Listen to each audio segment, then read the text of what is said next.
Hello, chess family. It's me, Nash the Master, Jesse James, and today we're going over two fun games that demonstrate the weakness of the f7 pawn. That's right, this is the weakest pawn next to Black's king. And well, there's three different pawns here, but they're all defended different amount of times. For instance, on d7, this is defended 1, 2, 3, 4 times. The pawn on e7, again, 1, 2, 3, 4 times. But how many for f7? Just one. That's why you will see many attacks attacking f7 pawn. This is vice versa to f2. This is the weakest pawn next to White's king here. And well, in this game, I'm going to go ahead and attack f7. It doesn't matter if you're a master or not. With a very strong rating of 25, even 2600, this is still a weak square. You got to make sure that you castle and get your king to safety. All right, guys, let's go ahead and take a look at one of two games where I got to exploit my opponent's weakness of f7. Here we go. We started with e4, d5. My opponent chose a Scandinavian. I love this one. I get to chase my opponent's queen around.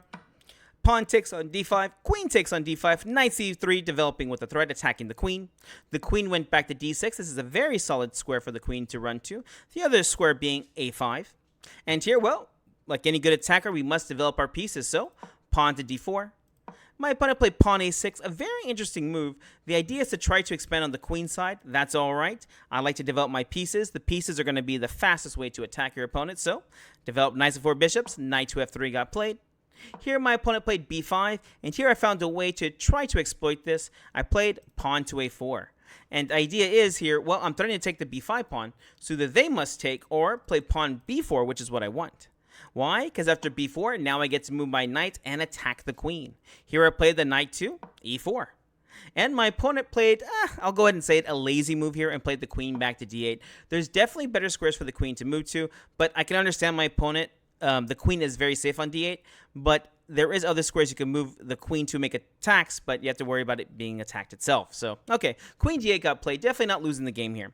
And here I went ahead and kept developing and bringing out my pieces. I brought my bishop out as this is the next piece I want to move to castle.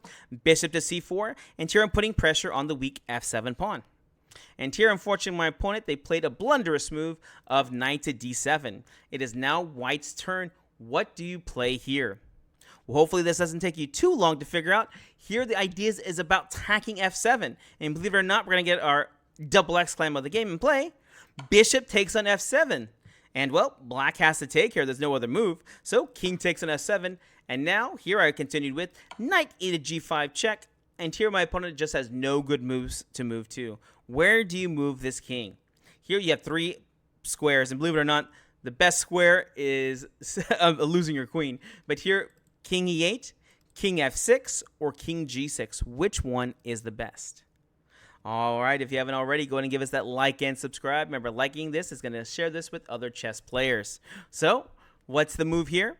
Here, well, the best move here was king to e8. And this is just losing by force here. It's hard to say it, but king e8 is just losing, but definitely the best. Why? Although the king does move back to safety, the queen is lost here after knight e6. The queen is just surrounded. So, but believe it or not, this is the best move. Why? The king going any other square, which is either f6 or g6, is actually just getting checkmated. In the game, king g6 got played, which is actually the worst move. But if king f6, I mean, the same kind of idea goes. You play knight h4, the queen comes in, and yeah, you're just getting checkmated here. There's just no good squares for your king to move to. In the game, Black went ahead and played king to g6 and lost very fast. Here, I did not play the best move. I played a checkmate in 6. There was a checkmate in 2. I went ahead and played queen to d3 check. Could you figure out the checkmate in 2 here? Go ahead and comment below if you find the checkmate in 2 for the first game. Here, I played queen to d3 check. Like I said, it's still winning, just not the best. Here, king h5 got played. Remember, if it ain't check, it ain't right. I went ahead and played pawn to g4 check. King takes on g4. Rook to g1 check. King to h5, and here I went ahead and played knight to f7, and my opponent just resigned. As there's too many threats here, I'm threatening a nice checkmate over here with rook g5, queen to e4. My knight is forking the rook and the queen here, so yep, I think it was a safe decision for Black to go ahead and just throw in a towel. All right, let's go on to our next game, where again we see this f7 square is also just a weakness. All right, here we go. In this game, playing the white side again. I played e4, and this time my opponent played Alekhine's defense. I played knight to f6. Here, the best way to get the advantage is to push the pawn forward. Pawn to e5 gets played. Black plays knight to d5. What's better than one pawn in the center? That's 2. d4 gets played. d6, we go ahead and play pawn takes, pawn c4. Now I have 2 pawns in the center, and I'm kicking back the knight. The knight went back to f6, and now simple chess, let's just develop our pieces. Knight c3, bishop e7, develop knights before bishops, knight to f3, castles, pawn to h3. This little move is not necessary, but I like to play it because I don't like the pin of the bishop on g4, so I like to add this move in. Here my opponent played rook e8, threatening some kind of discovery checks by moving this bishop so the rook can attack. And here, I just wasn't impressed. I played bishop to t3. I mean, there was just no good square to move your bishop to. I mean, you can go bishop f8 check, but I'll just, block with the piece. So here he went ahead and played d5. Not a bad idea because my king is still in the center. He's looking to try and make some kind of threats here. And, well, we'll see in a second. He's going to create one of the 3 different pawn weaknesses. Well, I didn't want to go into any of these complications. These complications are bad for me because my king's still in the center. So I went ahead and castled. Perfect. And here my opponent took on c4. Bishop takes on c4, one of the great squares for this bishop. And now you can see I'm already attacking on f7.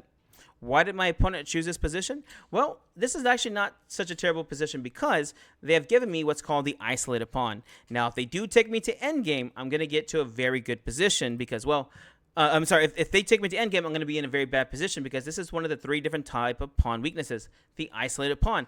I have no pawn next to it, so this pawn has to be constantly protected by my other pieces. So here, this is one of the reasons why it's good to give your opponent this pawn weakness. The bad part about this, at least for my opponent, is that I love to attack, and when you have the isolated pawn, this gives you very good attacking chances. Why? It controls more central squares, and you can see black has no central presence at all. And here my opponent actually, again, makes another blunderous move and plays knight c6. Even the computer says this is not too bad. But what do you play in this position here? Just like in the last game, we get to get our double exclam. What do you play here? Here we get to play it again. Bishop takes on f7. Brilliant move. And here, again, my opponent's best idea is just to go ahead and capture. If they play king h8, well, I'll just take the rook over here and be very happy. So king takes on f7. And here we continue with their attack with queen to b3 check. And just like last time, there's 3 different moves. Which one is the best one? Should you play bishop to e6 here to block, king back to f8, or king to g6? Only one of these is the best. Which one is it? All right, we'll go ahead and start off with one of the worst moves. Bishop e6 if you chose this one. This is just terrible. Knight g5 check gets played, and you're either going to get checkmated or you're going to be losing your queen. You know what? Let's just say you're going to do both here. If the king goes back to f8 here, we have knight takes on e6 check forking, and we'll get into a checkmate idea. If the king goes back to g8, then we have a forced checkmate in 5. Queen takes on e6, and then we're going to do Smothers mate here, or Philidor's Legacy. For those of you who don't know, it's king h8, knight f7 check, king to g8, knight h6 check, king to h8, and here we get to play the spectacular queen sacrifice of queen to g8 check here. Here it doesn't matter if the rook or the knight takes, it's going to be Smothers mate here on f7. And so, going back to the game, let's just say bishop e6 is not the best move here. So that just leaves king g6 and king f8. Who said king f8? This is actually the best move here. Here I get to play knight g5, threatening checkmate on f7, and there's no good move here other than to play knight to d5 to block and stop the checkmate. And here I have 2 good options. I can go queen takes d5 to go into a nice endgame here, or you can play knight takes on d5 to keep the queens on the board and still continue your attack. In the game, my opponent played the blunderful king over to g6 and swiftly got checkmated. Here we go. Knight to h4 check, king to h5, queen to d1 check, king takes on h4. Here I played queen f3 with a checkmate in 2 threat. My opponent played queen takes d4, and just like last time, I did not find the checkmate in 2 here, unfortunately. Go ahead and comment below if you do see it and you want to share it. Here I found the checkmate in 3 moves and played check. My opponent took g4 check with the queen. The king went over to h4, and here I finished up the game with queen to g3 for checkmate. All right, guys, remember, whenever you are playing your chess games, especially in the opening, remember, f7 is a weakness. Even if they do castle, f7 is still a weak square, so you should always be looking for those forced moves, especially when it comes to bishop takes f7 check. All right, guys, hope you enjoyed this. We'll see you in the next video.